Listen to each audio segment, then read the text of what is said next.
Hi guys, in this video I will show you how to add a sticker on Instagram.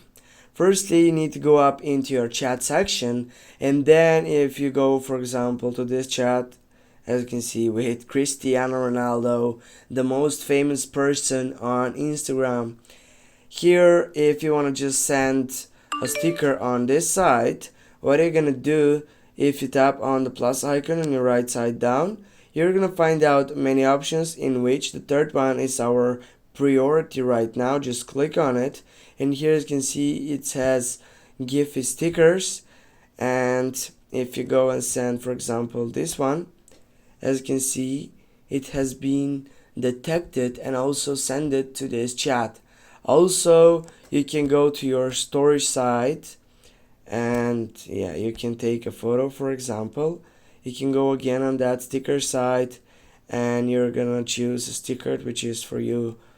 Yeah, for example, for me this is related to my interests, and then simply you can add it to your story, or you can send it to someone.